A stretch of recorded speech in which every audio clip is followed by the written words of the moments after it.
Good morning, everyone. Welcome to Playable Worlds. My name's Carneros, and I'm here to enjoy another Thursday live stream with you guys. This time we're a little bit ghetto. I apologize, a little bit ghetto. Our favorite stream engineer Thomas has no internet at the moment. Actually, his whole town has no internet at the moment. I don't know what they're doing. They're probably drinking wine in the streets and dancing or something, since they're in Italy. But When the internet goes down, everything gets fun. It's like Landru on Star Trek. Exactly.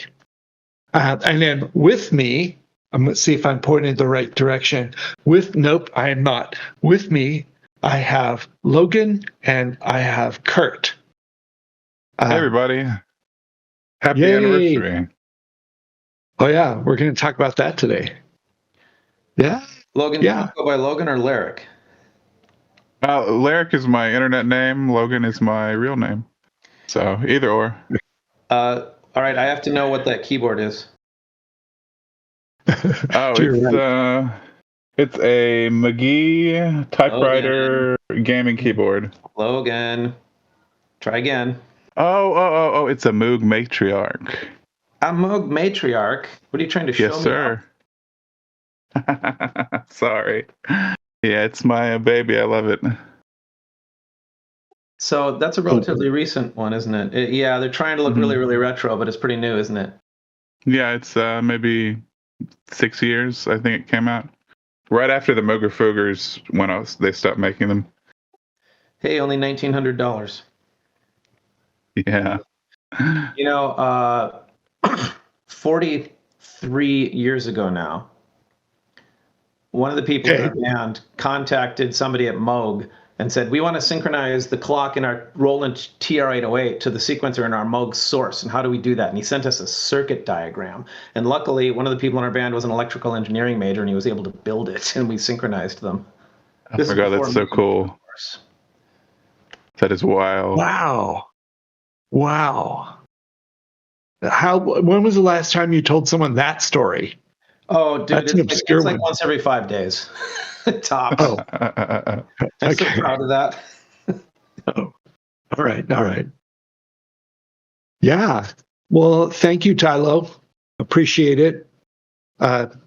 Tungsten, just something I remember seeing on the rarity charts for the new setup we have coming in the next patch. Maybe I shouldn't be leaking any of that. Let's get back on track from them. They love leaks. I want them to add tantalum because I actually have some of that. You have tantalum lying around the house? I do. What? Let's see it. And off he runs to find his tantalum. I don't even know what it's going to look like. But I bet it's a black rock. You never know what to expect with Kurt. Everyone needs a solid cube of tungsten. And they're very heavy. Yeah. One never knows. We're a little bit all over the place here this morning. View it in awe, my friends. Oh, there it is. It's the 5-centimeter solid rod of pure elemental tantalum. Very cool. Number 73, right next to tungsten, as I recall. It's heavy. Really heavy, too. Wow. Yeah. Wow. I went through hell and high water to get this, man. It took me like 2 years. Did you have a motivation? Did I have what? A motivation for acquiring this? Yeah. It's fucking cool, man. It's tantalum. Oh, you don't have cool. Any? Do you have tantalum? Yes. I have tantalum. I'm owning it. Every day I own this, right? Nobody else has tantalum. Right. Just me. Wow. This is why I'm a game nerd. Or proof, I guess, is the better term. Yes. We have to figure out a way to use it in sound effects in the game. No, don't do that. Jeez. It sounds like any other metal. All right. Note to self: we have tantalum if necessary somewhere nearby, and it doesn't require Amazon.com. So Rick, Okay. I haven't been to one of these before. Explain the format to me so I'd like behave properly. Okay. Actually, we're just going to have a chat in a minute. Sean, actually, let me say thank you publicly to Sean, aka Voodoo, who today is not logged in as Voodoo. He's logged in as PlayStars Reach, and he is the stream engineer because Thomas is having an undesired holiday in Italy. He would much rather be with us, trust me. So weak everything. Yeah, Jake Dragon Slayer is on the right track. So he is running the stream right now, and pretty soon he's going to switch us from three faces talking on stream to Leric playing the game while we chat down below and show some of that. But we're just going to hang out and talk. We're going to drink champagne mimosas out of Starbucks cups so no one knows. I'm just kidding. This is actual coffee. And we're going to talk about the things in the little script that I'll link to you in Slack in case you're interested. But we're just hanging out talking. I'll ask questions. Is all it is. We're going to do a giveaway at one point. We don't have Thomas here, so we can't use the cute fancy bot. We're going to do it ghetto style. We'll come back to that later. We'll do it the way I used to do it in my Eve streams a few years ago. The ones that Playable Worlds told me to stop doing when I joined the company. Aww. Yeah, no, it's fun. I am having more fun with you guys. But So in honor of Beatrice, I think we should start calling them favela style, calling it favela style instead of ghetto style. I'm not sure she would be proud of that cultural reference, but So who here is proud of the other reference? That's not a good argument, Kurt. Nope. Okay. And we'll do a little bit of leaking too. We won't just have a little. We won't just kibitz all day. We'll do a little leakage also. In terms of kibitzes, though, last week, actually, we're probably 5 days behind. But last week, thank God for Hubie, he reminded us that it's been 1 year since we announced Stars Reach to the world. Up until then, it was that new game that Playable Worlds was making, or it was that new game from Raf Koster. And if we're honest, more frequently the Raf Koster than the Playable Worlds. He's more famous than the company is. And we'd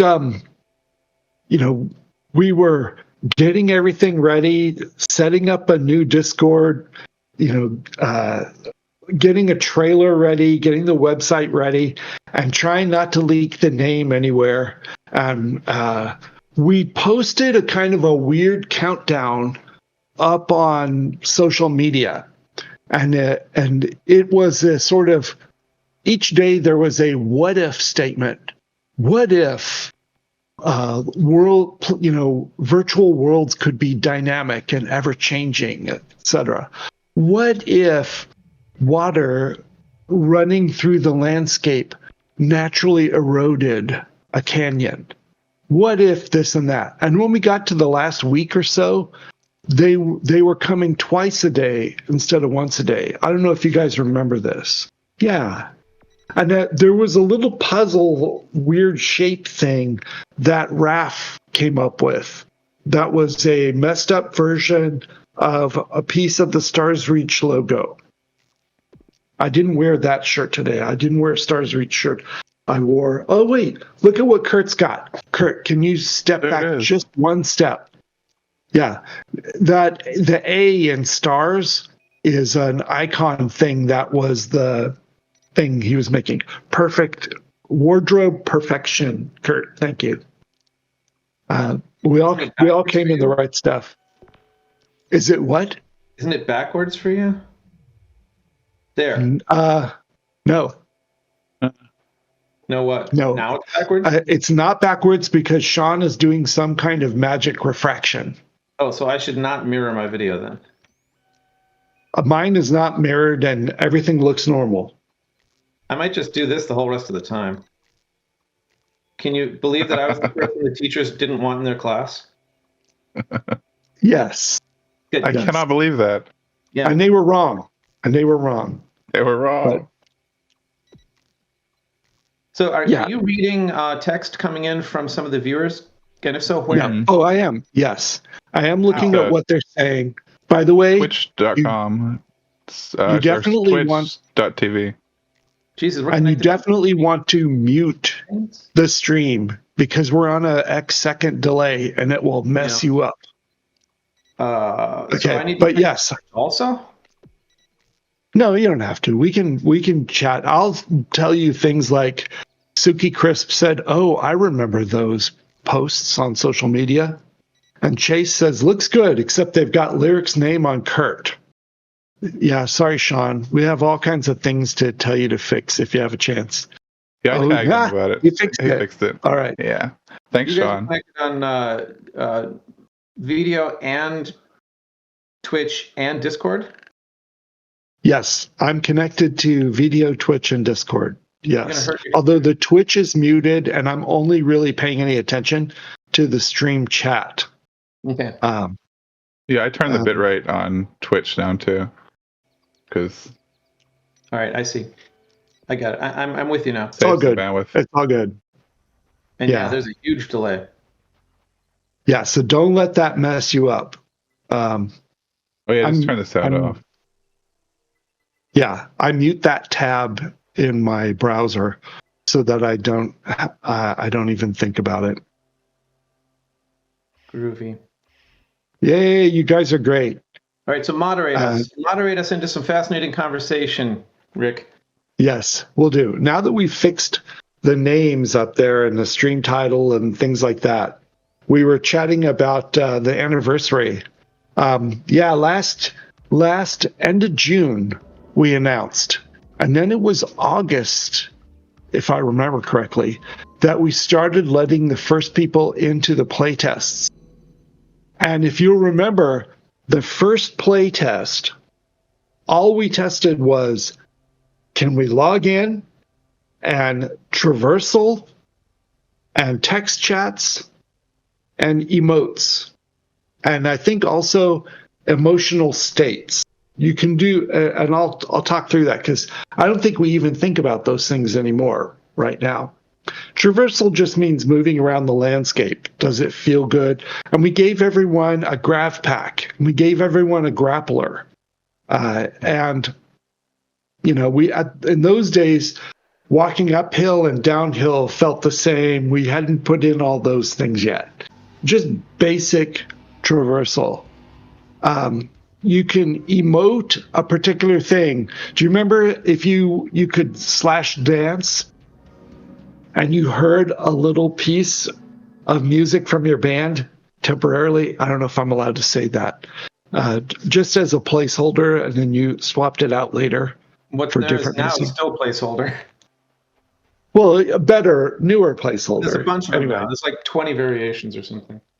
Yep, and multiple dances and everything. But we only had one, I think, on the first day. Yes. And we also had the ability to set an emotional state for yourself, like happy or sad. And and then after that, whenever you spoke to people near you, your chat box would reflect your mood. It doesn't get used a lot, but we'll probably expand on that some more later. And that was just the first test. We ran around. I think we took a group picture. We were just kids starting out, so to speak. And then in those days, each time we had a play test, we would tell you, here's what we're testing this time. Please help us do this. Let's all dig. Let's all do this or that, And I remember when we had contagious effects, run up and set someone else on fire.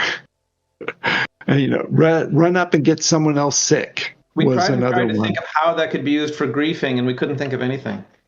Yeah. A bunch of things like that. Yeah. But we've come a long way since then. The landscape has taken 2 major leaps forward, as I recall. The characters have improved 1 major leap and now need more. Oh, good. We're putting it on stream so you could see it. We added seasons. We added different. The internal term is skyboxes for different planets and different lighting conditions and stuff. But I don't know what the player-facing term is for that. Different ambient effects for different planets, I guess. And wow, look at the plant life on this planet. It's great. It's very impressive. I love the lily we pad keep thing. updating them and adding new plants. We hired a couple new art dudes. I don't know exactly what they do. They're actually 2 brothers, and they're making cool flora and trees, but they're making the better shaders for them and better tech for them, while also making them faster. I don't know what they're doing. It's amazing. Maybe one of these days we'll get them on the stream. Maybe we'll interview them together. That would be fun. That would be fun. But they're pretty new, so I try not to torture new employees. Right at the beginning. We haven't even had Beatrice on yet. And she's been here for like 6 weeks or something. I don't know. Yeah, we're making a lot of progress, and you guys will are dudes in the credits. I haven't looked up their titles or talked to HR and find out what it is, so I say it right. We don't spend a lot of time talking about titles, so I have, forgotten what Kurt's title is. You don't want us to get me started talking about that. Yeah, all right. No, we don't pay any attention to that. It's a small group. We go by first names. We see each other every day on camera, and we're cranking through getting work done. By the way, in the next patch, here's a leak. If you're watching the stream and you saw that Leric got froze in an effect from that monster, in the next patch, if he runs through one of the immunity power-ups, the white ones that look like diamond and glow, if he goes through one of those, his immunity to damage also means he's immune to frost and fire effects and things like that. During he could sit there and laugh it off and shoot them back during that period. Anyway. That'll be a lot of fun. I get frozen a lot. Well, you'll get frozen slightly less in the next patch. You'll want to keep an eye open for those white glowing discs that represent an immunity power-up. Power-ups are a fun mechanic. Yeah. All right. It's supposed to make it feel more arcade combat-y. Yeah, absolutely. Which I get. Although if you say arcade combat, I think of the arcade machines when I was growing up with X-Men, and there was side-scrolling, and you can each had powers, and someone would play Storm, and someone would play Iceman and stuff. And I actually worked on a side-scrolling X-Men game. It's true. That's so well cool. Done. What was it called, Kurt? X-Men 2: The Bio Wars. for The the Bio I love it. Awards. I love it. Classic. Way to go. Way to go.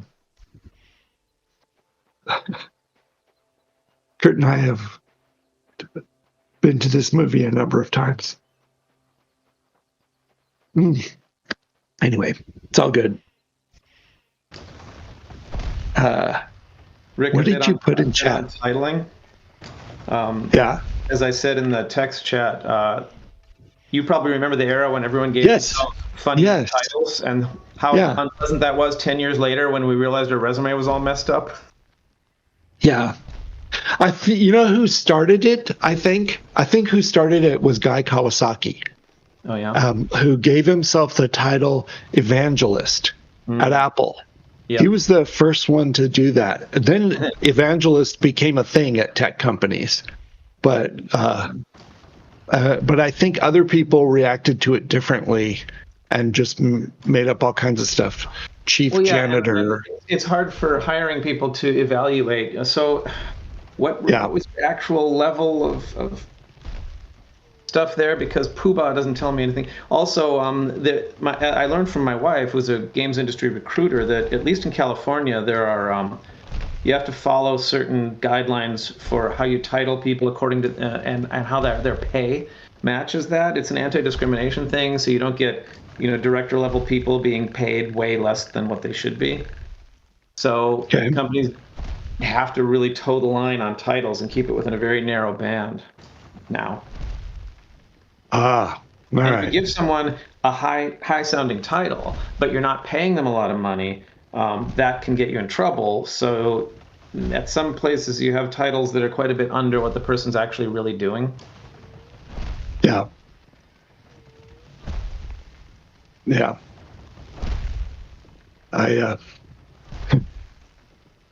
I joined a Japanese game development company once, and they gave me a title, and I said, "Oh, okay." And they thought it meant one thing, and I thought it meant something else. The title was general manager, and I was the first employee in the U.S. office.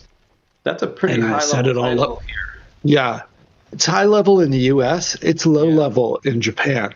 I see. So there was a little bit of confusion there, but yeah, that is confusing.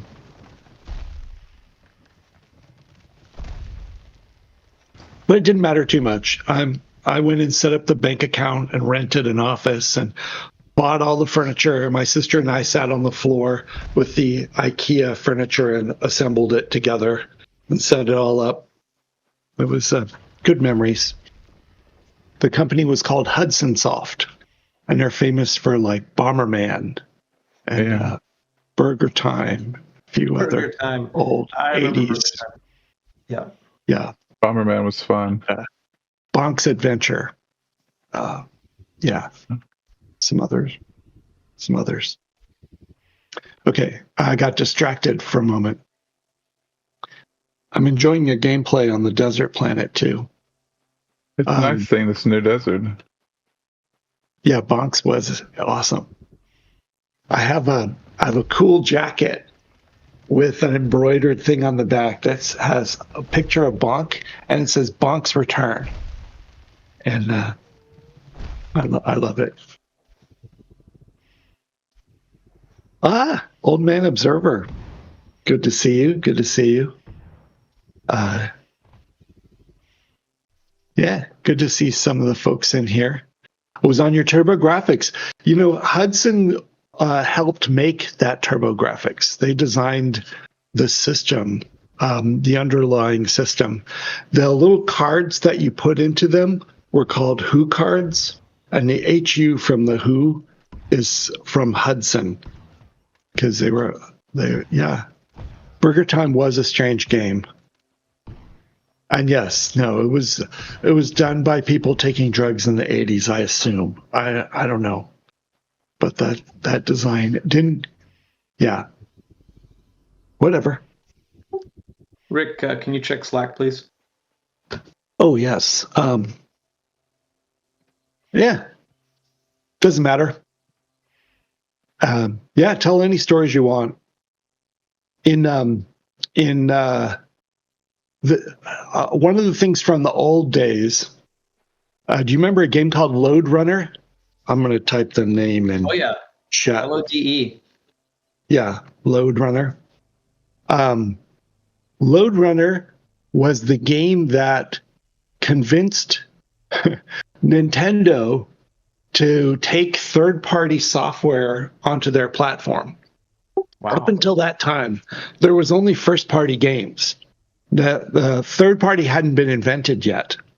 And Hudson Soft went to Nintendo with this game design and said, we want to put a game on your platform and sell it on your platform.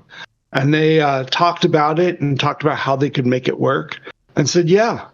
And that was the first ever third-party game on a console, Load Runner. Yeah, because in the super early days, the companies were all about making the machines. The games were almost an afterthought. That changed.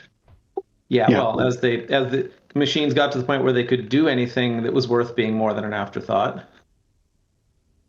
There's that. Like if you bought the first ColecoVision at home, I think it could only do 4 things, and they weren't very different from each other. Yeah. So, Leric, as I understand, I mean, I might be putting my foot in my mouth, but as I understand, you are here as a player / enthusiast, right? Me? He's a moderator and a member of our community. Yeah, I'm a moderator, and I do a lot of help with the customer service stuff behind the scenes, and I also do the streaming a lot of the time. Awesome. Because I was wondering what other MMOs you've been playing in the last 10 years. And you can tell my age when I say the last 10 years, and I think that means recently. Yeah, so I started originally with Star Wars Galaxies and Final Fantasy XI in the early 2000s. And then the last 10 years, maybe Final Fantasy XIV, ESO. I don't know. My background, I'm actually an anthropologist, and I have a lot of interest in virtual worlds as a social scientist. Yeah, absolutely. And so I try to play everything a little bit, you know. But I haven't really fallen in love with anything for a while until this, you know.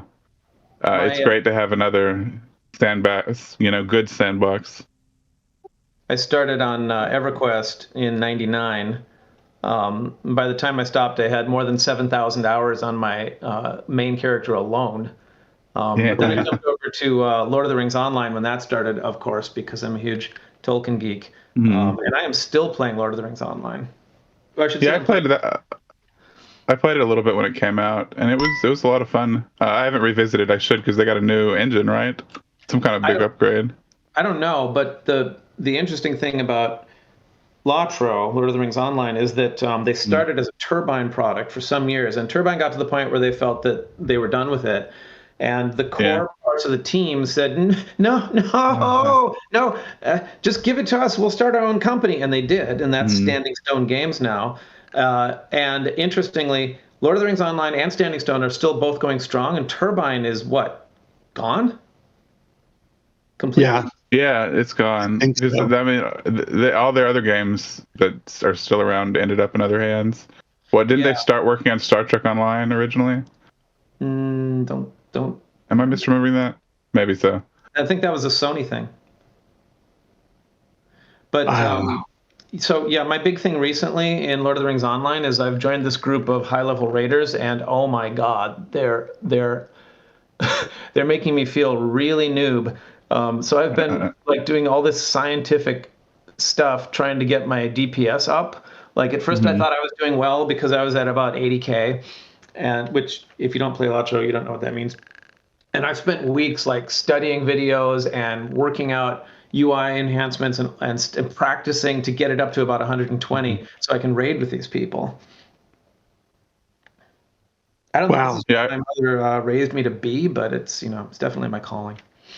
I raided for a while in Final Fantasy 14, but my internet connection is just not good enough, and my reflexes are getting worse. Oh. So with age, it's hard to raid high level stuff. Do you do much of the Cyrodiil team versus team stuff? Because I thought that was really well designed. No, I should go back and try that out.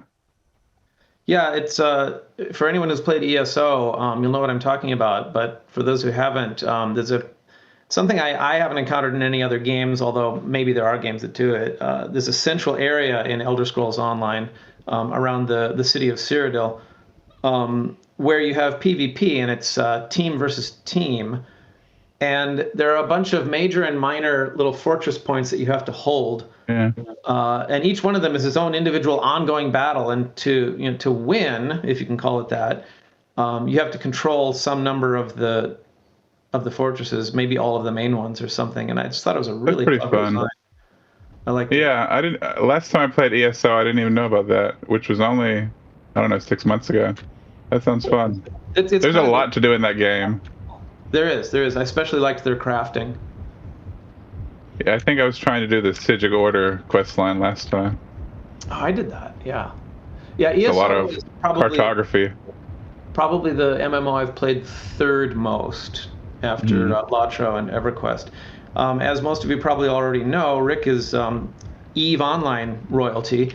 Which, a game I feel like I was supposed to get into that. Like, it's so obviously my kind of game, but various forces conspired to keep me out of it, and I just never really got into it as much as I would have liked to. Because it's so dense and deep, and it really is. Yeah, I tried a year or two ago again to get into it, and it's a lot. I would imagine that as an anthropologist, you found the whole big event where some people betrayed some other people, and it opened up a whole area to subversion, and lots of people lost billions and billions of wealth. Oh yeah, I love those stories. I mean, that's what makes these big sandboxes so interesting, right? Is you have these incredible, social happenings. Rick, what is the name by which that whole event was finally known? Like Gate or something? Wait, which event? It was a long time ago, like maybe 10, 12 years ago.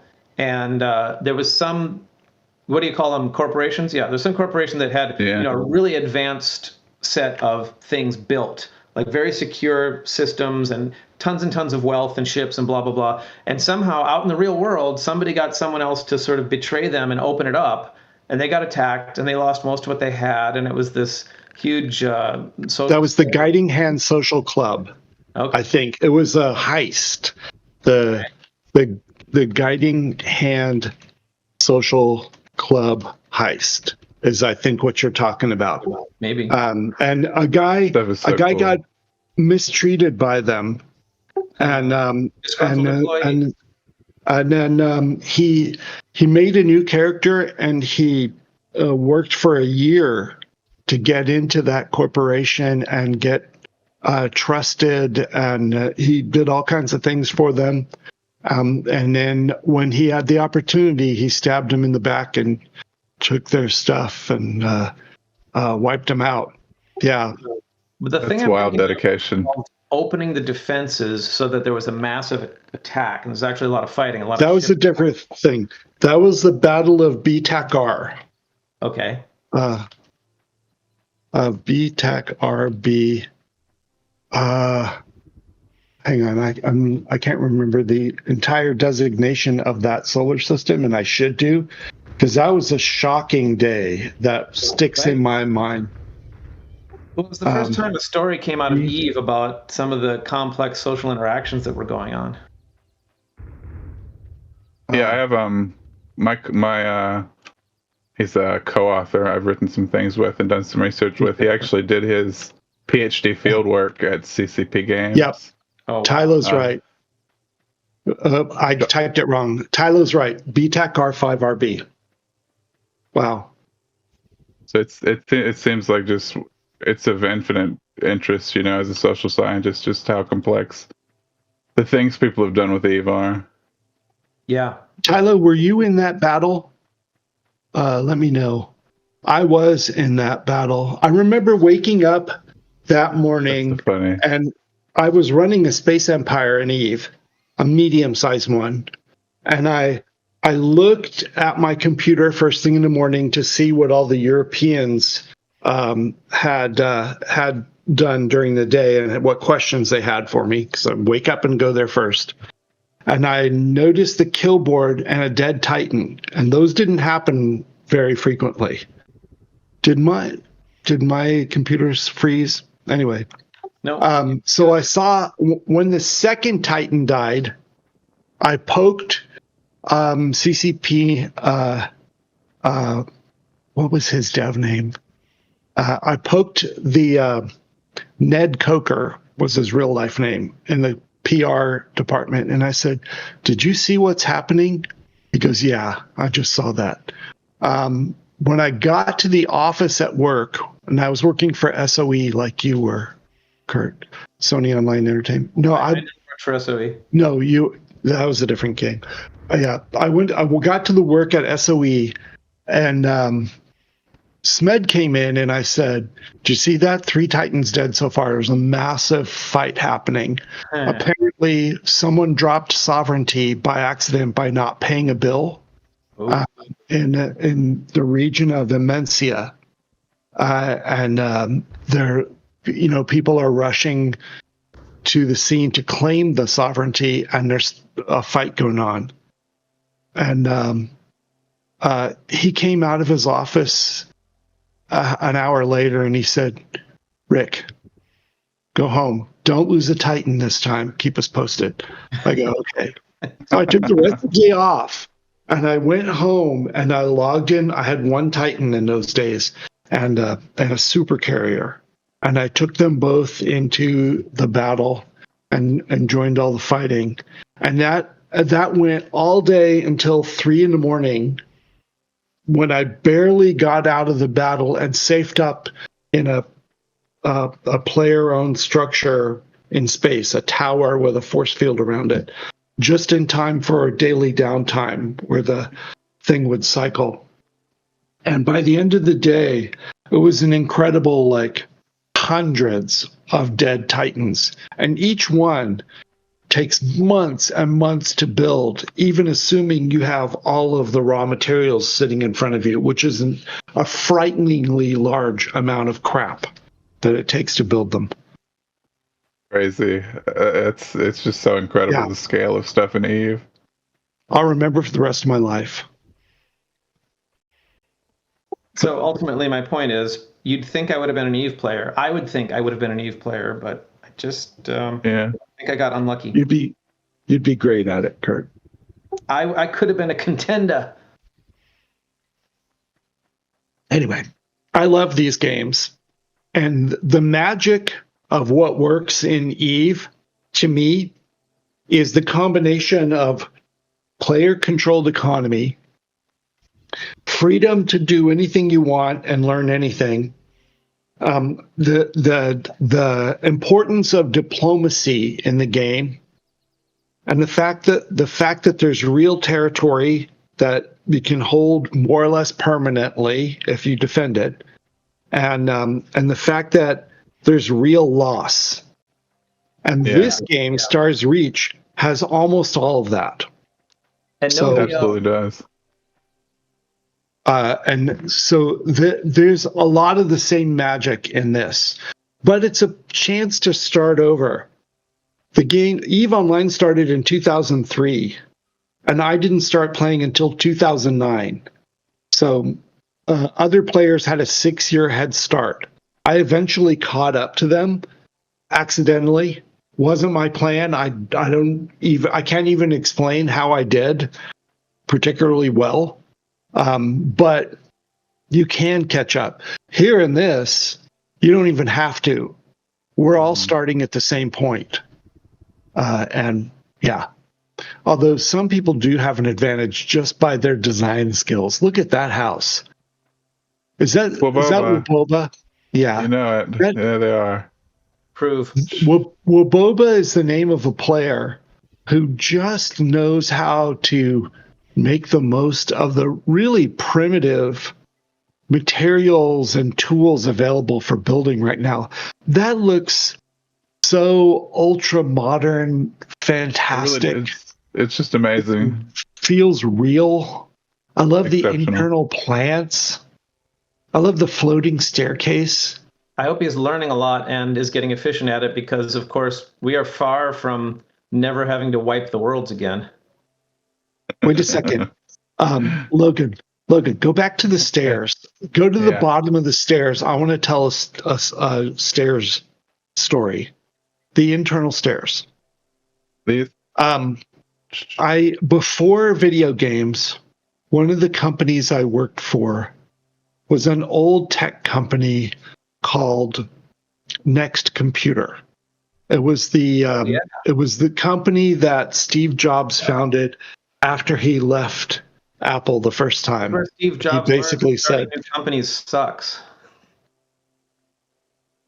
But Steve, so Next at one point moved from Deerfield Road in Palo Alto to Redwood City into a new building opening up Redwood Shores area, Redwood City area.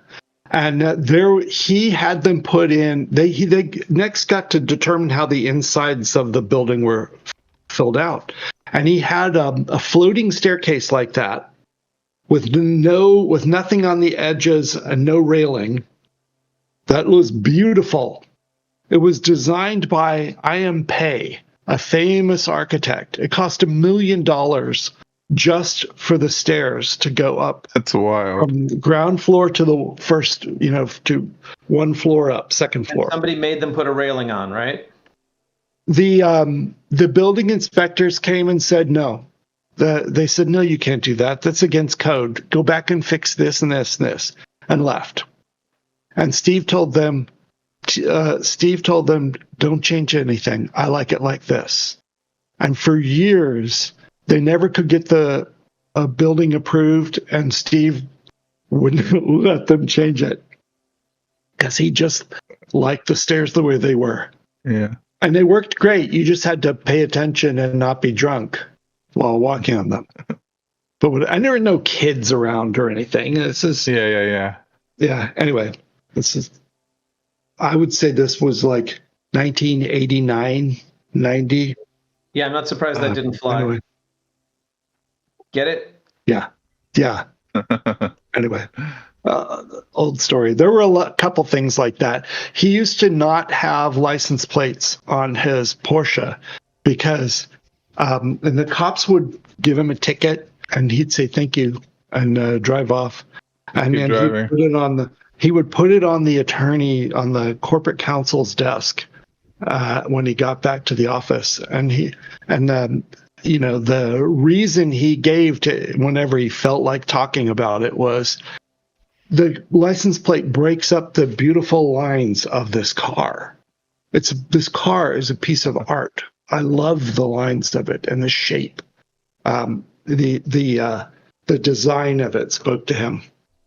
Actually, I'll tell one more Steve Jobs design story. This goes back to the original Next computer. While he was making these designs for these computers, they were paying attention at first just to the software and the user interface and not to the container they would come in. In those days, computers were generally made out of repurposed plain boxes of whatever, and they looked industrial and nothing special. He hired a French designer to design a groundbreaking design for the box. And the guy went away for a few months, and he came back, and he did an unveiling on Steve's desk with a cloth over it and everything, and showed it to him. And he had a whole rationale for why. And it was shaped like a human head. And you put the disc in through the mouth. And the screen, and blah, blah, and Steve just nodded and listened and said, okay. And when he was done, and the guy left, he put it in his closet, and he called a German firm. He called a famous German designer called Hartmut Eislinger from a company called Frog Design. And he said, what would you do with this? And the guy came back with months later, with a 10-inch by 10-inch by 10-inch matte black metal cube with ridges on it. And blah, blah, blah, blah. It looked completely different from the French design. And Steve said, now that's what I'm talking about. Except make it 12 inches by 12 inches by 12 inches, et cetera. And then blah, blah, blah. And that's what they shipped with. And the next cube sold really well in Germany and not at all in France. Interesting. Anyway, old stories. That's funny. Thank you. All right, let's reset our conversation here. And first, let's do a giveaway. Here's how we're going to do it. We're going to do this Eve style. Okay. We're going to, first I'm going to tell you what we're giving away. We are giving away a Reacher tier thing from the Kickstarters. In fact, I'm going to put a link in chat, assuming it lets me put links in chat. Okay, that's the Kickstarter view of it. It gives you access to the game. It gives you a few other things, a role in Discord. No. If you already have it, this is not going to do anything for you. Unless you secretly have a second account. But second Steam account is what I mean. But let's just assume that you don't have that you don't have this and you would like to have it. Here's what we're going to do. We're going to set a timer for 5 minutes on my phone because that's easy. And I'm going to ask you to type an X in stream chat, pressing, wait, I'm not ready. Dear Lord, how can I screw that up? Okay, hang on. All right, Leric, set a 5-minute timer. Okay, 1 second. All right. Timer. And then say go. And we'll tell people type an X in chat after you hear the go. All right, ready? 1, 2, 3, go. Go. All right, type an X in chat. I'm going to type a Y because I'm not entering. Okay, Evil Guest did it perfectly. And at the end of the time, in 5 minutes, we're going to count up how many X's there are. And we're going to look at the order. We're going to save that. And we're going to roll a random number. And, you just bought the farm. Okay. I did. Yeah, we're gonna count how many X's there are and see who won. And then we're going to ask you to give us your email address so that we can assign, nice old man, so we can assign the stuff to you in firstlook.gg. That's how it's going to work. Thank you, Kurt. All right. Would you verify the name of the X I put in here?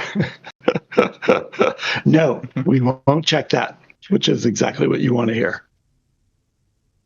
It'll go by email address though.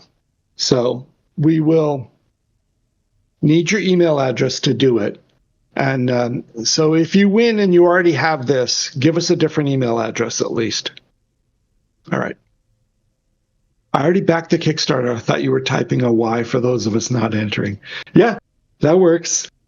That works. It's participation without entering. Not well played.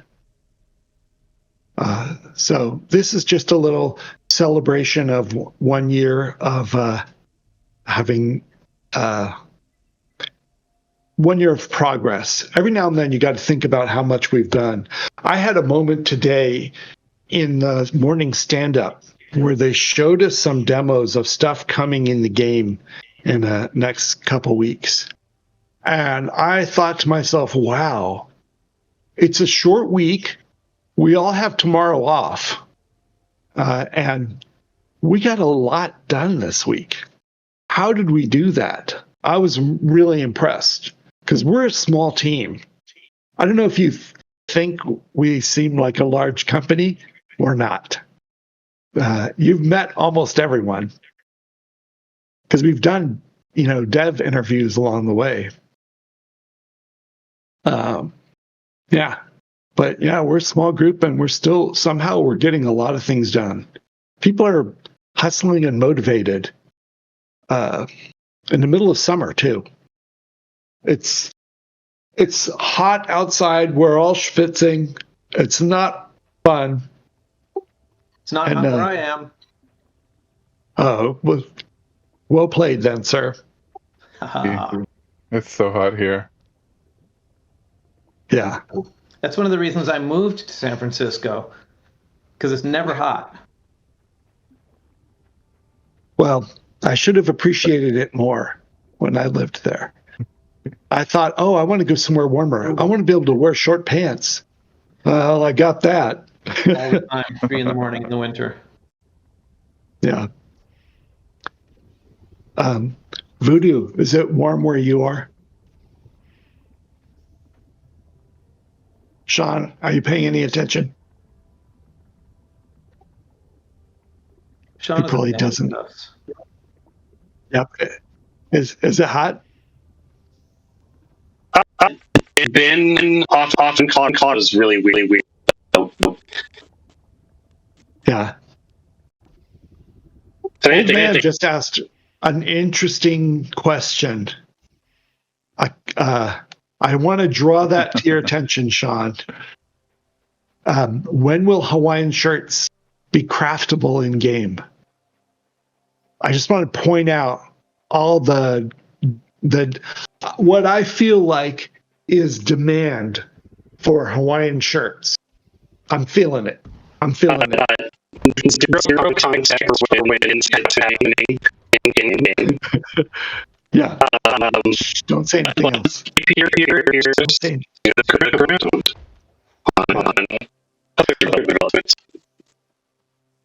But old man, I'm gonna put it right into corporate Slack right now, because the people need to hear this. The people need it. I'm going to put it in the design channel where the designers will see it. All right. Well stated. I can just copy and paste it. It will have the impact we want. 5 minutes. Much time. Okay. Time. Ding, ding, ding. Evil's wife is the last one in. Now, let's count how many there are. Thank you. 1, Thank you. 2, 3, 4, 5, 6. I like Kurt's answer. 15:14 GMT on August 14th. I think it's 12. 12. Okay. Let's roll a random number from 1 to 12. Rolling. 4. 4. Okay, let's back up to 1, 2, 3, 4. 2, 3, 4. Vezukaiba? Is it Vezukaiba? No. Aminet the Viking? Aminet. Yep, Aminet. Aminet the Viking. Congratulations. Okay. Congratulations to Aminet the Viking. Here's what we want you to do. Whichever one is easier. You can either send me an email at rick@playableworlds.com, or you can PM me, reach out to me on Discord, where I'm Carneros, and either one. And I need to have the email address that you would like us to put in the system for this giveaway. Yay! It doesn't matter what the Steam part we don't need to know, because First Look will hook that all up. Traxon Jackson says, I've never been more sad to lose something. Oh dear. And but congratulations to Aminet the Viking. After working at CCP in Iceland, I have a soft spot in my heart for Vikings. Anyway, yeah. Whereas for you, they have an axe. They might very well. Oh shoot, we're out of time. Putting audio in the sequence, so I'm going to head out. Okay. Sean, we're going to have to close this down because I have a leads meeting to go to. Thanks for joining us, everyone. Happy anniversary. Thank you very much. And next week we'll have 2 live streams, one on Thursday and one on Saturday. But Aminet the Viking, I just want to make sure you know what to do. Either email me at rick@playableworlds.com or reach out to me on Discord because I need to have a conversation with you. And if you're in our official Discord, I'll go type in X in the general channel. Okay. Thank you very much. Bye, everybody. Thanks for coming.